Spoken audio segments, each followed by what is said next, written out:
लोकसभा में ये बजट कुछ पास करते हैं और खर्च कुछ करते हैं, इतनी इनकी असमानता है। तो बिहार में रेल बजट में केंद्र सरकार ने बिहार के साथ बहुत बड़ी पक्षपात पूर्ण नीति अपनाई है।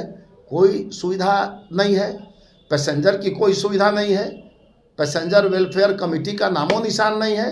और सबसे बड़ा वर्ग जो हमारा कूली वर्ग है,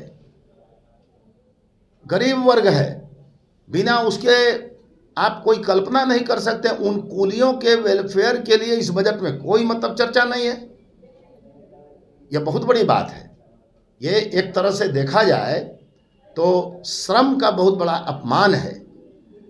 तो इसलिए हम इस रेल बजट की घोर भर्त्सना करते हैं। हम लोगों ने स्टडी किया और उस स्टडी के बाद यही पाया कि केंद्र सरकार ने बिहार के साथ बहुत बड़ा अन्याय किया है और बिहार को कुछ नहीं इन्होंने दिया है। और सबसे पहले ये बताएं कि जो 20 योजनाएं हैं, उन योजनाओं में 1000 रुपये की राशि देना आखिर क्या दर्शाता है?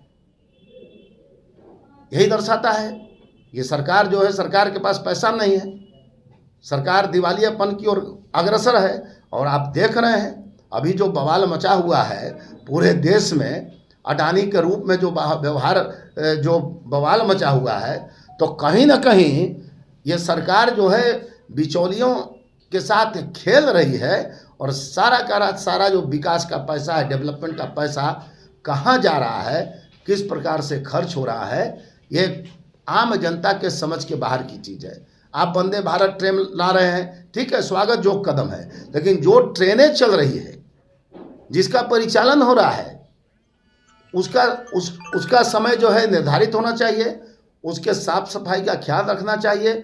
उसकी कैटरिंग कितनी वर्स्ट हो गई है। आज से 3-4-5 दिन पहले हम लोगों ने देखा सोशल मीडिया पर कि श्रमजीवी एक्सप्रेस के सारे पैसेंजर शिकायत कर रहे थे कि उनको कच्चा चावल, कच्ची रोटी, बिना सीझा हुआ दाल उनको मिल रहा है। आखिर कौन इसको देखेगा? तो केवल ऊपर जहाँ पर जो है पॉलिश करके आप जो है चला रहे हैं। तो इसकी हम घोर भर्त्सना करते हैं। और केंद्र सरकार ने बिहार के साथ बहुत बड़ी साजिश की है। बिहार को उसका रेलवे के विकास के संदर्भ में उसका हक नहीं दिया है। यह हम चुनाव में, आगे का जो चुनाव होगा उसमें बिहार की जनता इन्हें बता देगी, इनके साजिश का पर्दाफाश कर देगी।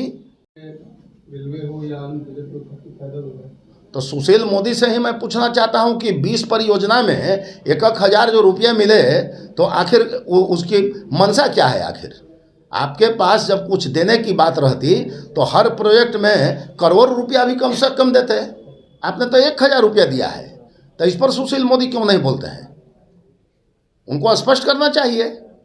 20 ये परियोजनाएं चल रही है और 20 परियोजना पर कम से कम आप करोड़ और अरब की राशि देते हैं। दूसरी बात कि जो राजस्व बिहार में, जो राजस्व कलेक्ट रेलवे करती है, उस राजस्व का कितना प्रतिशत वो खर्च करती है, रेलवे आज तक स्पष्ट नहीं कर पाई है। तो कैसे सुशील मोदी के बात को बिहार की जनता मानेगी?